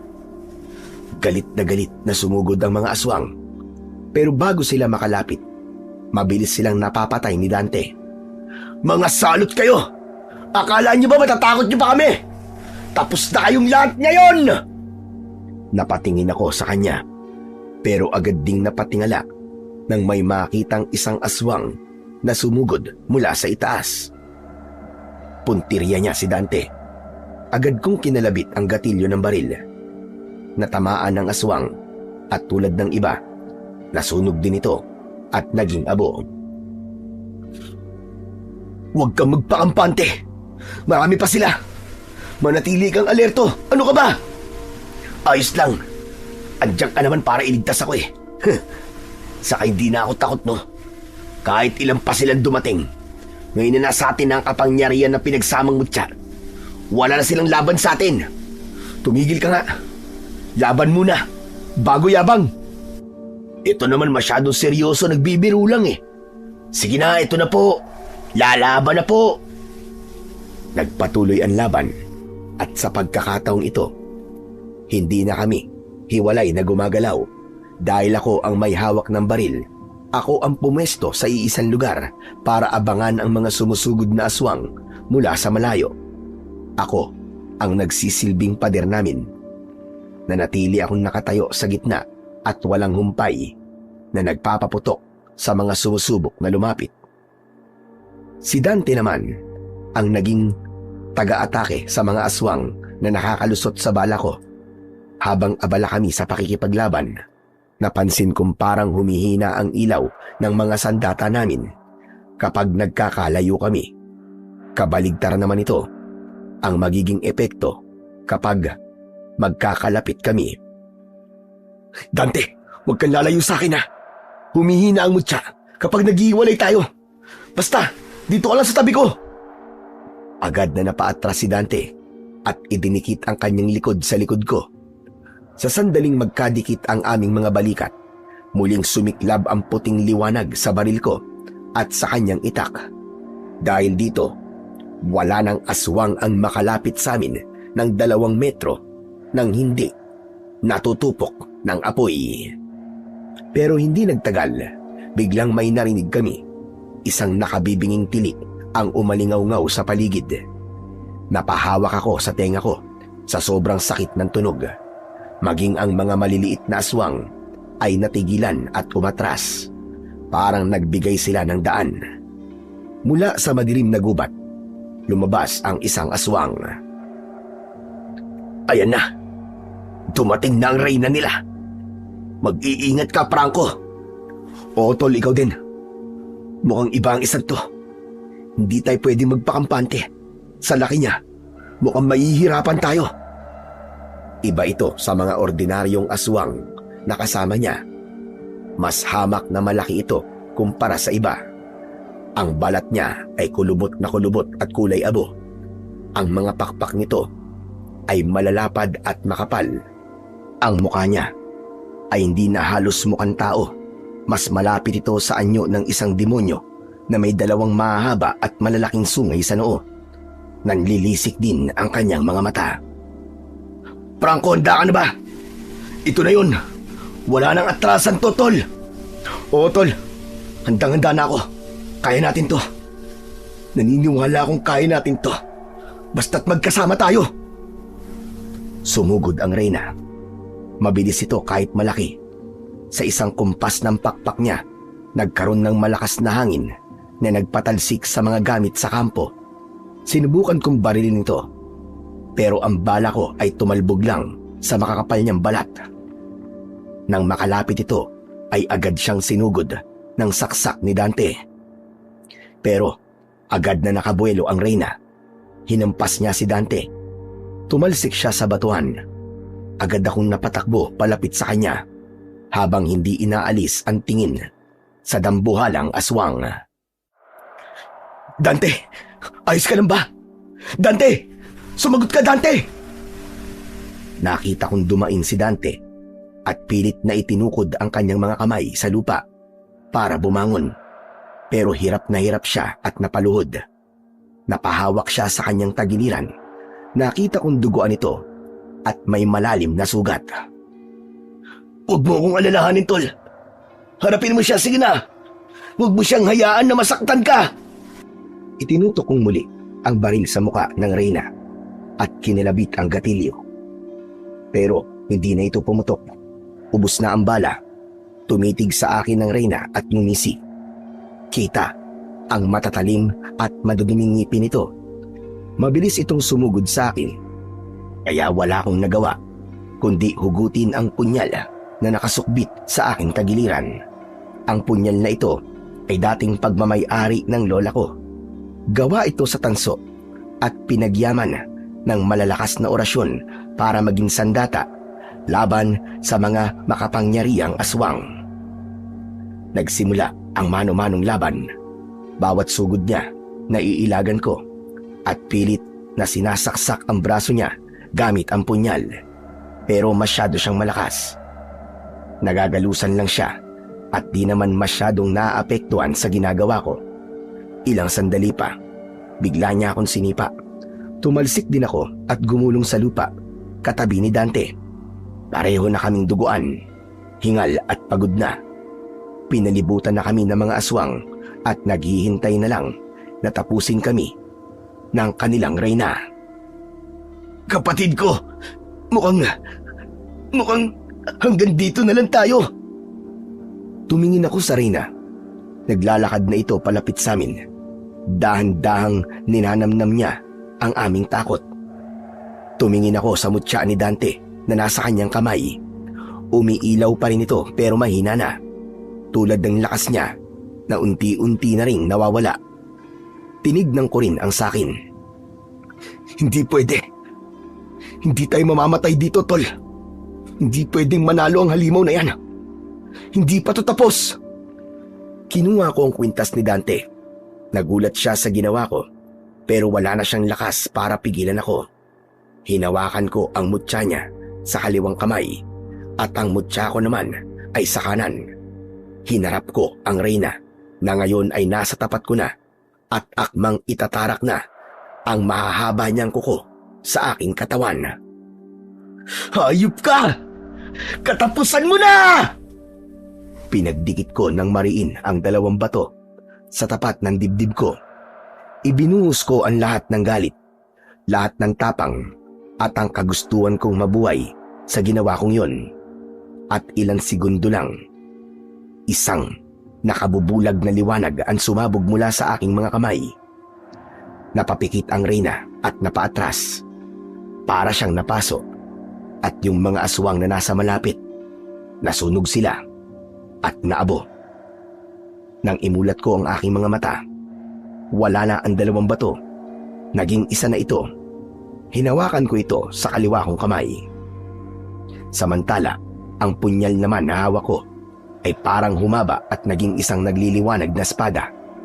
Wala na itong bakal, purong enerhiya na lang. Para sa iyo to, Dante. Tutuparin ko na ang pangako ko. Tatapusin ko na ang laban na to. Mabilis akong tumakbo papalapit sa reyna. Bago pa siya makakilos, ay itinara ko na sa kanyang dibdib ang espada ng liwanag. Napasigaw ang reyna sa matinding sakit. Isang tunog na parabang pinagsamang tili ng tao at atungal ng hayop. Sinubukan niyang hampasin ako gamit ang kanyang higanting pakpak. Pero naging napakabilis ng aking kilos dahil sa lakas ng mutya. Mabilis kong hinugot ang espada mula sa kanyang dibdib at sa isang malakas na pag-ikot, buong puwersa ko itong iwinasiwas sa kanyang leeg. Para sa lahat ng pinatay niyo! Sa isang malutong na tunog, humiwalay ang ulo ng reyna sa kanyang katawan. Tumilamsik ang malapot at maitim na berdeng dugo sa paligid. Gumulong ang kanyang higanting ulo sa lupa. Ang mga mata ay nananatiling nanlilisik pero wala ng buhay hanggang sa bumagsak na ito at nangisay. Nang makita ng mga natitirang aswang na wala na ang kanilang pinuno, mabilis silang nagtangka na tumakas. Nawala ang kanilang bangis at napalitan ng matinding takot. Pero hindi sila hinayaan ng mga tauhan ni Dante na makatakas. Huwag ninyong hayaang makalabas ng kampo, mga yan! Ubusin nyo na! Hinabol nila ang mga aswang at pinatay nila ang lahat ng kanilang maaabutan. Samantala, ay dahan-dahan akong lumapit kay Dante. Bit-bit ko sa aking kamay ang mutya. Unti-unti na itong nawawalan ng liwanag. Dante, kaya mo pa ba? Huwag kang mamamatay, tol, ha? Papatayin talaga kita kapag iniwan mo ako rito. Napangiwi si Dante sa sakit. Pero, nagawa pa rin niyang maglabas ng mahinang tawa na may kasamang ubo dahil sa sinabi ko. Buhay pa ako, sira. Malapit to sa bituka. Pero dahil masamang damo ko, hindi ako basta-basta mamamatay, tol. Napangiti ako sa sinabi niya. Kahit nabakas sa mukha ko ang pag-aalala, hinubad ko ang damit ko at idiniin sa sugat niya para maampat ang pag-agos ng dugo. Nangangamoy asupre pa rin ang paligid mula sa naglahong katawan ng reyna, pero unti-unti na itong tinatangay ng malamig na hangin ng madaling araw. Inalalayan ko siyang maupo sandali. Kahit duguan siya, pilit siyang ngumiti habang nakatingin sa akin. Sabi ko sa'yo, tol, hindi tayo bibiguin ng mga mutya natin. Napaupo na rin ako sa tabi niya. Pagod, pero ayos lang. Masaya naming pinanood ang unti-unting paghupa ng kaguluhan. Maya-maya pa ay nakabalik na ang mga tauhan niya na tumugis sa mga tumakas na aswang at masayang ibinalita sa kanya na ubos na lahat ang kanilang mga kalaban. Tumango si Dante at pilit na tumayo sa tulong ko. Inilibot niya ang kanyang tingin sa buong kampo, sa mga nagkalat na abo ng mga aswang at sa kanyang mga tauhan na bagamat nagbubunyi sa pagkapanalo ay bakas pa din ang lungkot para sa mga kasamahan nila na nasawi sa laban. Ipunin ang mga namatay nating kasama. Bigyan sila ng maayos na parangal. Sinunod ng mga tauhan niya ang utos nito. Naging abalaan lahat sa pag-uukay at paglilibing sa mga nasawing kasamahan. Malungkot ang naging seremonya, pero ramdam ko ang respeto ng bawat isa. Pagkatapos ng libing, nagsimula kaming maglinis at ayusin ang mga nasirang tolda. Tinanggal namin ang mga bakas ng labanan at sinunog ang mga natitirang dumi na iniwan ng mga aswang hanggang sa bumalik ang kaayusan sa paligid. Lumipas ang ilang araw. Nang magaling na ang mga sugat namin at maayos ng takbo ng kampo, muli kaming nag-usap ni Dante ng masinsinan. Nakaupo kami sa isang malaking bato habang nakatingin sa malayo. Franco, salamat ah. Kundi dahil sa iyo at sa tulong mo, baka lahat kami dito pinatay na ng mga aswang na yon. Wala yun, tol. Ayos lang yun. Huminga siya ng malalim at tumingin sa akin ng diretsyo. Ngayong wala na ang mga aswang sa sitio maligno, ibibigay ko na ang kapalit ng naging tulong mo. Pwede ka nang bumaba ng bundok at bumalik sa pamilya mo. Malaya ka na, tol. Sa wakas, ay narinig ko rin ang mga salitang matagal ko nang hinihintay. Sobrang saya ko dahil alam kong naghihintay na sa akin ang mag-iina ko. Sabik na sabik akong makita sila at mayakap muli sa pagkatapos ng lahat ng aking pinagdaanan. Pero sa gitna ng saya, naramdaman ko rin ang lungkot. Parang hindi pa sapat yung oras na nagkasama kami. Salamat, tol. Pero paano ka rito? Paano ang mga tauhan mo? Huwag mo akong alalahanin. Sanay na kami sa ganitong buhay. Dito na ako lumaki at dito ko na rin gustong tumanda. May misyon pa kami at ito ay ang masiguro na hindi na babalik ang mga kampo ng kadiliman sa lugar na ito.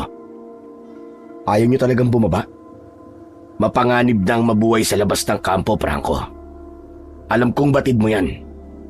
Sa bagay, o siya, maganda ka na. Ipapatid na kita sa mga tauhan ko hanggang sa paanan ng bundok para masigurong ligtas ka. Salamat, tol. Mag-iingat ka rito, ha. Eto, isusulat ko address ko. Kapag kailangan mo ulit ng tulong, puntahan mo lang ako. Pagkatapos ko sa kanyang ibigay ang address ko, ibinigay ko sa kanya ang mutya. Siya nga pala, tol. Ito ang mutya. Sa'yo na to. Mas kailangan mo to rito sa bundok. Tinitigan ni Dante ang mutya sa kanyang palad. Baka sa mukha niya ang gulat at pagpapakumbaba. Hindi niya inaasahan na ibibigay ko ito sa kanya. Sigurado ka ba rito, Franco? Hindi ba ito mahalaga sa'yo? Mahalaga, syempre. Kasi galing yan kay Lola eh. Pero mahalaga ka rin sa akin, tol. Kaya sige na. Tanggapin mo na yan. Gamitin mo para maprotektahan mo mga tao rito. Ngumiti si Dante at mahigpit na itinikom ang kanyang palad sa dalawang mutya. Tumango siya sa akin. Hinding-hindi ko to sasayangin, tol. Salamat. Sige na, lumakad ka na bago pa tuluyan tumaas ang araw. Pagkatapos ng pag-uusap na yon, ay inihatid na ako ng kanyang mga tauhan sa ibaba ng bundok. Ligtas akong nakabalik sa aking pamilya. Nakabalik din ako sa serbisyo sa militar. Naging masaya at payapa ang buhay ko. Naitaguyod ko ang aking mga anak at nakita silang lumaki sa isang mundong malayo sa lagim ng mga aswang. Pero sa kabila ng normal kong buhay bilang isang sundalo at ama, nananatiling buhay ang ugnayan namin ng kakambal ko na si Dante. Paminsan-minsan, kapag malalim na ang gabi, bigla na lang siyang darating. Mag-uusap kami hanggang madaling araw. Ikikwento niya ang mga bagong laban at tagumpay niya sa kabundukan. Kaya kahit madalas na magkalayo kami, pakiramdam ko ay palagi ko pa rin siyang kasama. Siguro, dahil na rin sa mga pinagdaanan namin, naging konektado na talaga ang mga buhay namin kahit nasa magkaibang mundo kami. Ako bilang isang sundalo at siya sa bundok bilang tagapangalaga ng kapayapaan doon. Kampante na ako na sa bawat pagpikit ko, hindi na ako mangangamba sa mga nilalang ng dilim dahil alam ko may isang Dante na handang magtanggol para sa amin. Hanggang dito na lamang po ang aking kwento. Sana ay may natutunan po kayo na magandang aral. Hanggang sa muli, at pagpalain nawa kayo ng Diyos na may kapal.